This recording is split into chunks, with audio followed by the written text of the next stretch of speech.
ভোলার দৌলত খান ও বোরহানউদ্দিন উপজেলার ১৮টি ইউনিয়ন নিয়ে গঠিত ভোলা ২ আসন।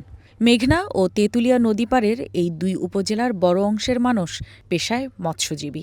ঝড়, জলোচ্ছ্বাস, নদী ভাঙন আর প্রাকৃতিক দুর্যোগ এখানকার মানুষের নিত্যসঙ্গী। প্রকৃতির সঙ্গে লড়াই করেই টিকে থাকতে হয় তাদের। তাই আসন্ন ত্রয়োদশ জাতীয় সংসদ নির্বাচনে জনপ্রতিনিধিদের কাছে তাদের প্রথম চাওয়া নদী ভাঙন, জলোচ্ছ্বাস ও অতিরিক্ত জোয়ারের কবল থেকে সুরক্ষা। এই নদী এলাকার যে ভাঙ্গন আছে, আমাদের এই ভাঙ্গনের রোধ করতে পারবে, ব্লকের কাজ করতে পারবে, রাস্তার কাজ করতে পারবে, এলাকার দুরবস্থা সংসদে গিয়ে উত্থাপন করতে পারবে এবং আমাদের সমাজের যে উচ্ছৃঙ্খল আছে এগুলি রোধ করতে পারবে, সার্বিক ব্যবস্থা নিবে। আমরা এরকম যোগ্য প্রার্থীকে ভোট দেব ইনশাআল্লাহ। ভোলা জেলার ভিতরে দৌলতখা থানা একটা অন্যতম থানা, বহু পুরানো থানা। এখান থেকে অন্তত 10 মাইল নদীতে ভাঙ্গা হয়ে গেছে। এখন এই পর্যন্ত নদী ঠেকছে, এখনও কিন্তু পুরাপুরি কাজ হয় নাই।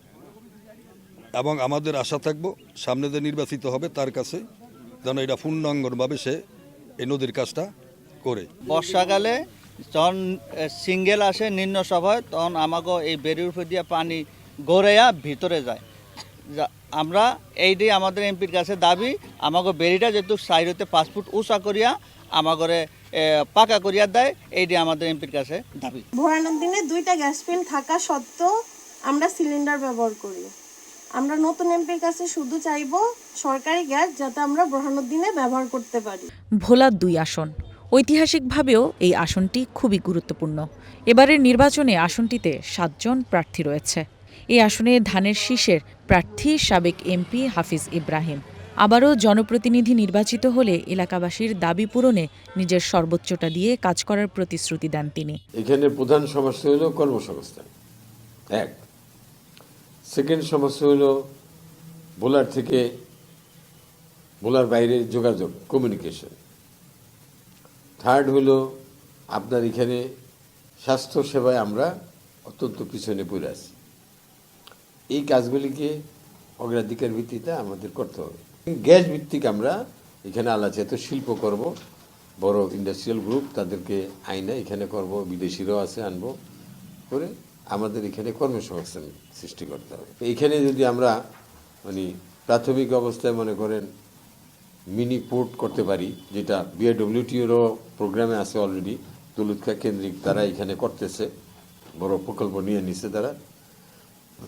তাহলে এইখান থেকে যে শিল্প কলকারখানা যেটা হবে, আমাদের উৎপাদিত দ্রব্য সরাসরি এখান থেকে ডাইরেক্ট আপনার চিটাং হয়ে এটা বিদেশে চলে যেতে পারে।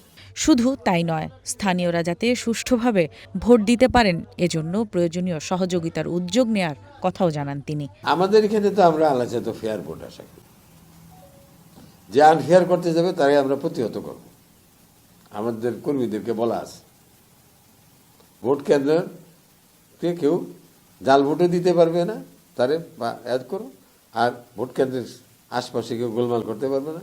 আমরা আমাদের নেতা কর্মীদেরকে আমরা রীতিমতো ট্রেনিং করে দিতেছি। ভোলা 2 আসনে মোট ভোটার সংখ্যা 3,95,545 জন।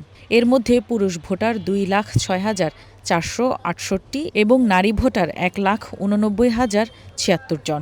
তৃতীয় লিঙ্গের ভোটার আছেন 1 জন। Roushanara Tania, one national desk.